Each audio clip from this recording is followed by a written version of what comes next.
Okay, nakapasok na yung huling member ng Field Service Group number 5. Ngayon, nandito na sa unahan natin yung unang pagkakataon yung magbahagi sa atin, si Brother Mark Brian Bautista.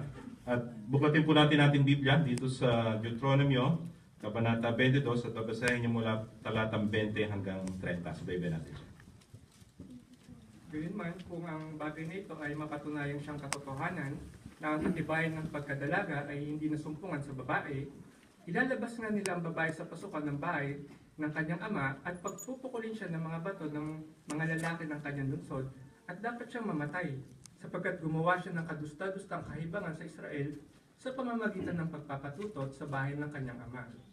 Gayon mo alisin ang kasamaan sa gitna mo. Kung ang lalaki ay masumpungan sumisiping sa isang babaeng pag-aari ng isang may-ari, silang dalawa ay dapat niyang mamatay na magkasama, ang lalaking sumiping sa babae at ang babae. Gayon mo alisin ang kasamaan sa Israel. Kung may isang babaeng dalaga na ipinakipagtipan sa isang lalaki at masumpungan nga siya ng isang lalaki sa lungsod at sinipingan siya, ilalabas nga ninyo silang dalawa sa pintuang daan ng lungsod na iyon at pagpupukulin nyo sila ng mga bato at dapat silang mamatay. Ang babae sa dahilang hindi siya sumigaw sa lungsod at ang lalaki sa dahilang hinamak niya ang asawa ng kanyang kapwa. Gayon mo alisin ang kasamaan sa gitna mo. Gayon man, kung sa paraang nasumpungan ng lalaki ang babaeng ipinakipagtipan at sinunggaban siya ng lalaki at sinipingan siya, ang lalaki lamang na sumiping sa kanya ang dapat mamatay. At sa babae wala kang gagawing anuman. Ang babae walang kasalanang nararapat sa kamatayan, sapagkat tulad ng isang lalaki na tumitindig laban sa kanyang kapwa upang paslangin ito na isang kaluluwa nga, gayon din sa usaping ito.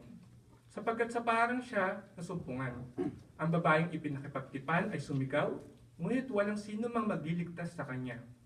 Kung masumpungan ng isang lalaki ang isang babae, isang dalaga na hindi pa naipakikipagtipan, at sinunggaban niya ito at sinipingan ito at nahuli sila, ang lalaking sumiping sa kanya ay magbibigay nga sa ama ng babae ng 50 siklong pilak. At ito ay magiging asawa niya sa dahilang hinamak niya ito. Hindi siya mahihintulutang diborsyohin ito sa lahat ng kanyang mga araw. Huwag kunin ng sinumang lalaki ang asawa ng kanyang ama upang hindi niya maialis ang laylayan ng kanyang ama.